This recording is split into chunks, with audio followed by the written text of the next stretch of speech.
Hello, ఈరోజు వచ్చేసి నేను ఒక పొడిని తయారు చేస్తున్నా. ఆ పొడి ఏంటంటే మామూలుగా ఇప్పుడు ఫ్రైలు చేసుకుంటాం కదా, ఆ ఫ్రైలలో అంతా ఉప్పు పసుపు వేసి మగ్గనిచ్చుకునే తర్వాత లాస్ట్లో అయిపోయాక ఇది యాడ్ చేసుకుంటే సరిపోతుంది. ఇంకా ఏం వేసుకోకుండా అవసరం లేకుండా అన్నీ ఒకటేసారి ఫ్రై చేసి వేసుకునేటట్టు చేస్తున్నాను.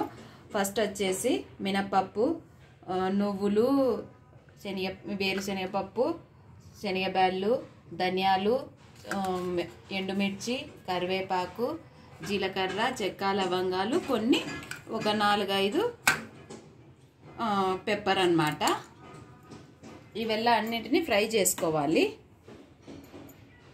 ఫస్ట్ వచ్చేసి నేను శనగపప్పును వేయించుకుంటున్నా. ఇవి వచ్చేసి సిమ్లో పెట్టుకొని వేయించుకోవాలి.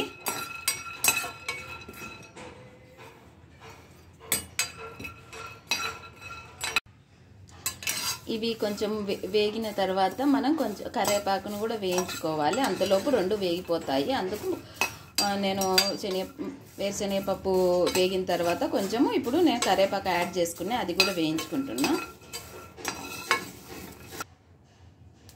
ఇవి వేయించుకున్నాను. ఇవి ఒక గిన్నెలోకి తీసుకుంటున్నా. నెక్స్ట్ వచ్చేసి శనగపప్పును కూడా అట్లే దోరగా వేయించుకోవాలి. శనగపప్పు కూడా వేయించుకున్నాను. ఇదే ప్లేట్లోకే తీసుకుంటున్నా మళ్ళీ. నెక్స్ట్ వచ్చేసి మినపప్పు కూడా దోరగా వేయించుకుంటాను.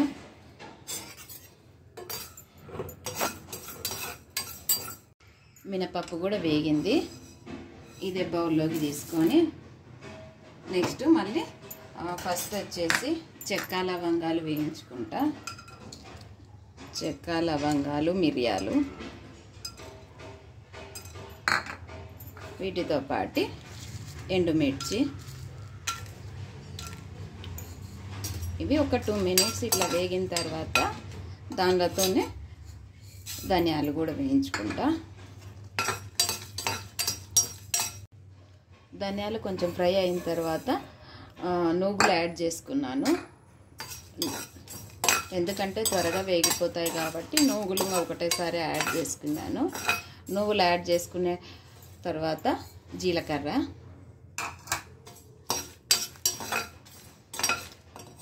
ఇవి వేగిన తర్వాత స్టవ్ ఆఫ్ చేసి అట్లే పెడతాను. పెన్నంలోనే అన్నిటిని పోసి దీంట్లోనే పెడతాను అన్నమాట.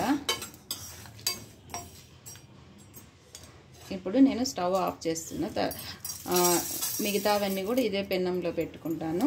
ఎందుకంటే కొంచెం పెన్నం వేడి ఉంటుంది కాబట్టి ఇంకా బాగా ఎక్కడన్నా ఫ్రై కానివి కూడా ఫ్రై అవుతాయి అన్నమాట.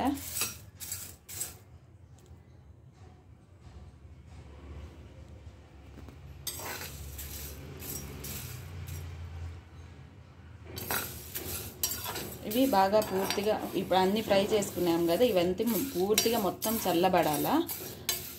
వేడంతా పోయిన తర్వాత మనం పౌడర్ చేసుకోవాలి. అవన్నీ చల్లగా అయిపోయాయి. ఇప్పుడు మిక్సీ పట్టుకుంటున్నా. కొంచెం పసుపు యాడ్ చేసుకొని మెత్తగా పౌడర్ చేసుకుంటాను.